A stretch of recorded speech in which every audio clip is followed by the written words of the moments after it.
Tariff budget या tariff बजेटमध्ये थोडीफार का सवलत असो ना ती सर्वसामान्यांना तुम्हाला आम्हाला मिळेल अशी अपेक्षा होती. मात्र सर्वसामान्यांच्या नावानं इथे वाटाण्याच्या अक्षता लावल्या अशा स्वरूपाचं चित्र आहे. त्यामुळे कोणताही उल्लेख सर्वसामान्यांच्या दृष्टीनं या बजेटमध्ये होताना पाहायला मिळत नाही. कृषी याचाही उल्लेख कुठे दिसलेला नाही आणि कोणतीही सवलत ही कृषी क्षेत्रासाठी शेतकऱ्यांसाठी आपल्या बळीराजासाठी या ठिकाणी समोर येताना पाहायला मिळालेली नाही. त्यातल्या त्यात आणखी एक चिंतेचा विषय म्हणजे सर्वसामान्य लोक आपण बजेटच्या अगोदर चर्चा करत होतो शेअर मार्केटमध्ये पैसे टाकतात, शेअर मार्केटमधून थोडा जास्त परतावा मिळेल अशी त्यांना अपेक्षा असते आणि त्यामुळे मोठा घरगुती गुंतवणूकदार जो आहे तो शेअर बाजाराकडे वळला होता. मात्र FNO मध्ये जे ट्रेडिंग करतात त्यांच्यावर या ठिकाणी 0.5% इतका कर लावण्यात आलेला आहे आणि त्यामुळे शेअर बाजारामध्ये साधारण 1000 अंकांची पडझड पाहायला मिळालेली आहे. मी स्टुडिओला विनंती करेन की त्यांनी कृपया दाखवावं की आत्ता मार्केटमध्ये किती पडझड झालेली आहे. आपण सांगू शकू नॅशनल स्टॉक एक्सचेंज आणि BSE दोघांमध्ये जी पडझड झाली आहे त्याच्या आकडेवारीवर एकदा नजर टाकूयात आणि मग चर्चेला सुरुवात करूयात. आत्ता जी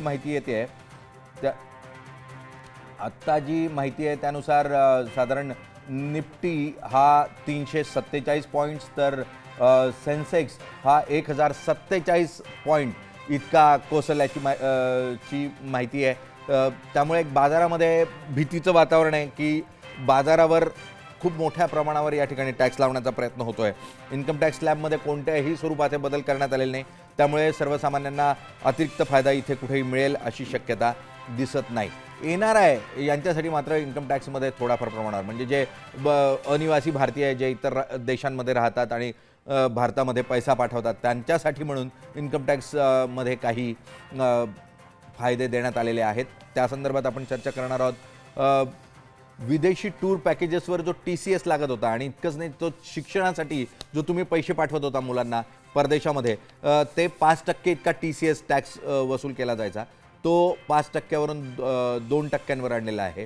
तर टूर पॅकेजेस जे आहेत ते जे 5% इतका कर टूर पॅकेजेसवर होता TCSचा, वेगवेगळे जे विदेशी दौरे होत होते, तुम्ही पर्यटनाला म्हणून जात होतात त्या ठिकाणी मात्र 5%वरून 20%पर्यंतची वाढ करण्यात आली. नहीं, ये बघा ना, विदेश घूमने के लिए खरीदे जाने वाले टूर पैकेजेस अभी 5% और 20% TDS लगता है. वो तो माफ करा हां 2%वर आणण्यात आलेले आहे. 5 आणि 20% इतकं जे कर होते ते कमी करण्यात आलेले. त्यामुळे साधारण तुमच्या खिशात जर थोडा जास्त पैसा असेल तर बेनिफिट तुम्हाला जास्त आहे, फायदे तुम्हाला जास्त आहे. पण तुम्ही जर सर्वसामान्य असाल तर तुम्हाला कोणताही फायदा नाही असं स्वरूपाचं चित्र या ठिकाणी नाही. मुळात काय आहे की परदेश कोण जातं, ज्यांच्याकडे पैसे आहेत. शिक्षणाला कोण पाठवतं. TCS हा खर्च नसतो, त्याचं आपल्याला नंतर क्रेडिट मिळतं. पण प्रॉब्लेम असा आहे की मुळात जिथे लावायचीच गरज नव्हती तिथे आधी हे लावले. बरं 5 आणि 20 एवढ्या मोठ्या प्रमाणात लावले होते तो कमी केलेला आहे. ते कमी केलेले वाळमे सर त्यामुळे आता जे TCS बनवलं जोर का धक्का धीरे से लगे तसं झालं. ते आधी आपण आधीच काही असे आपल्याकडे जाचक कर लावले आणि ते कमी केले. त्यामुळे आपल्याला उगाच राहत मिळाली असं वाटतं. TCSची त्यावेळी गरज नव्हती असं मला वाटतं. पण इन एनी केस तुम्ही आत्ता जे सांगितलं त्याप्रमाणे अर्थसंकल्पात मला तरी हा खूप वरवरचा अर्थसंकल्प वाटतो. म्हणजे याच्यामध्ये सामान्यांसाठी खरंच काही नाही. अर्थात आपण सुरुवातीलाच आपण जेव्हा प्री बजेट डिस्कशन करत होतो तेव्हा म्हटलं होतं की आपल्या आशा खूप आहेत पण अपेक्षा पूर्ण होणार नाहीत. तर ते मला अक्षरशः ते खरं झाल्यावर का वाटतं. कारण आणि मागच्या वर्षी त्यांनी बरंच काही दिलं होतं पण तरीसुद्धा म्हणजे शेअर बाजारातली ही रिॲक्शन ही मला निजक रिॲक्शन वाटते. कारण जे ट्रेडर आहेत त्यांच्याकरता निश्चित हे हा धक्का आहे. पण तरीसुद्धा गेले 3 वर्षात असं भीती वाटायची दरवेळी की आता वाढवू नका. आता सुद्धा अपेक्षा होती की वाढवणार नाही पण शेवटी किती वर्ष ते असं ठेवणार. त्यामुळे मला वाटतं ते 0.05 आणि ते जे काय केलं ते.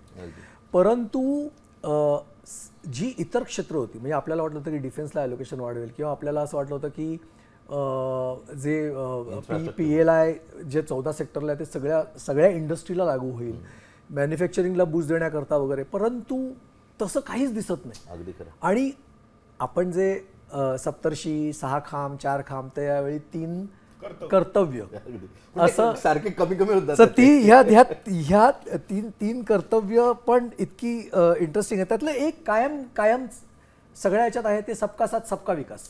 तर ते एक कॉमन आहे. त्यामुळे 2च कर्तव्य उरली. त्यातलं एक इकॉनॉमिक ग्रोथ हे पण खूप कॉमन आहे. ते इकॉनॉमिक ग्रोथमध्ये त्यांनी यावेळी 6 हां ते 6 प्रकारे कशी इकॉनॉमिक ग्रोथ करता येईल ते, आणि एक fulfil aspirations of people building their capacity असं एक ते दुसरं कर्तव्य सांगितलंय. पण ते त्याच्यामध्ये कर्तव्य प्रत्येक सरकारचं असतं, ते अभिप्रेतच असतं, त्यात काही आणि नवीन त्यामध्ये अनेक शहरांच्या डेव्हलपमेंट करता आणि म्युन्सिपल बॉन्ड करता वगैरे इन्सेंटिव्ह देण्यात आलेली आहे. त्यामुळे मला एक खूप बरोबरचं बजेट वाटतं आणि ह्याच्यात विशेष असं काहीच नाही. चला उद्योजकांकडे येऊयात. कसं बघता माणगावकर? उद्योजकांच्यासाठी MSMEसाठी 10,000 कोटीची तरतूद त्यांनी या बजेटमध्ये केलेली आहे. बायोफार्मा हब करणार अशी त्यांनी घोषणा केलेली आहे. इलेक्ट्रिकल प्रोडक्टसाठी 40,000 कोटीची घोषणा आहे. पण ह्या सगळ्या प्रक्रियेमध्ये 4 राज्यामध्ये त्यांनी मायनिंगसाठी कॉरिडॉर करतायत. केरळ आहे, ओरिसा आहे, आंध्र आहे. पण महाराष्ट्र कुठं आहे हा एक मोठा प्रश्न आहे. कारण आम्ही महाराष्ट्र चेंबर ऑफ कॉमर्सचे पदाधिकारी म्हणून महाराष्ट्रासाठी काय मिळालं ह्या बजेटमध्ये बघतोय. एकीकडं आपले मुख्यमंत्री देवेंद्र फडणवीसजी प्रामाणिकपणाने इथं गुंतवणूक आणण्यासाठी खूप अपार मेहनत घेत आहेत. पण ह्या बजेटमध्ये महाराष्ट्रातल्या इंडस्ट्रीयल ग्रोथसाठी महाराष्ट्रासाठी फार काही तरतूद केलेली आहे अशी अजिबात मला वाटत नाही. अगदी महाराष्ट्रासाठी तातडीनं महाराष्ट्राचा उल्लेखही नव्हता, कारण निवडणुकाच नाही आहेत महाराष्ट्रात आता. आणि आता पण निवडणूक आल्यावरतीच आपण त्याची घोषणा आता तुम्ही सरकार इतकं भरभरून दिलंय भाजपला महाराष्ट्रामध्ये की आता तुम्हाला काय परत आम्ही इतरांसाठी का देऊ असं आहे ते. हा, मग आता काय गरज नाही फक्त ते रेल्वे तुम्हाला. कॉरिडॉर कृषी क्षेत्र- मुंबई आणि पुणे हेच नाही, पुन्हा. कृषी क्षेत्रासाठी सुद्धा हाय स्पीड कॉरिडॉर. कृषी क्षेत्रासाठी सुद्धा आपण बघा खूप मोठी काही तरतूद आहे असं आपल्याला दिसत नाही.